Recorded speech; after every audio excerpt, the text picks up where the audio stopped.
Mastering gelato texture beyond the basics. The perfect texture in artisan gelato is never an accident. It's the result of understanding how water, sugars, fats, and stabilizers interact in a delicate balance that defines every spoonful. In this episode, we'll go beyond the basics. I'll guide you through the scientific principles behind the perfect gelato texture so you can transform your craft from good to exceptional. What we call the perfect texture is a moving target. Many people think it's only about softness, but it's actually a combination of tiny ice crystals, proper air incorporation, and a stable network of proteins and sugars that control melting. The most common mistakes, even among professionals, are two: gelato that turns too hard or too soft and structureless.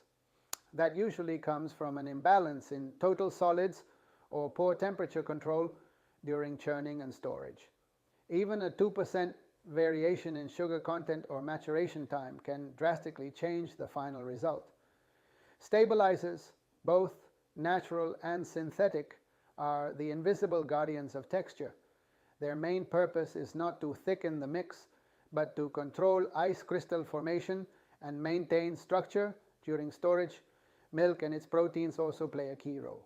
They give body, elasticity, and that creamy mouthfeel thanks to their ability to retain water and emulsify fats. And one point often overlooked, water activity. Controlling how much free water remains in the mix influences not only texture, but also shelf life and stability. The freezing process itself is a microscopic dance. The speed at which the mix freezes determines the size of the ice crystals. If freezing happens too quickly, the structure can become fragile. Too slow, and large crystals form, giving a grainy texture. Air incorporation, what we call overrun, is another key factor.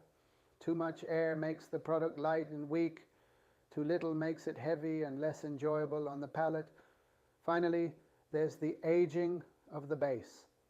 Letting your mix rest before churning allows proteins and stabilizers to reach their full potential, improving both stability and creaminess. Every sugar behaves differently. Dextrose, for instance, lowers the freezing point more than sucrose, helping maintain softness at low temperatures. Inverted sugar enhances moisture retention and extends shelf life.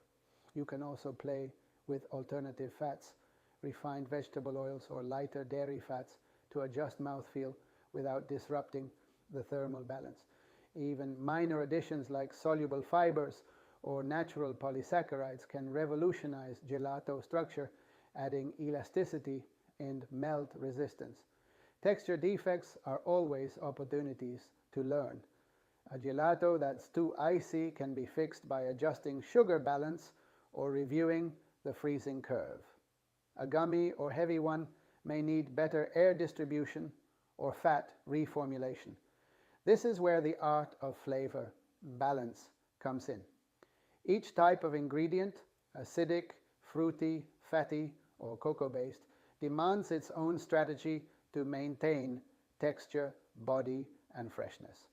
True mastery comes from building your own texture map, documenting every result, analyzing it, and making small, thoughtful adjustments until you discover your personal signature as a gelato maker. Mastering gelato texture isn't about following recipes, it's about understanding relationships. It's both science and art. Science gives you the data, experience teaches you the exact point. I'm Sandro Piccioni, and this was Mastering Gelato Texture, Beyond the Basics. See you in the next episode, and remember, the last ingredient is always love.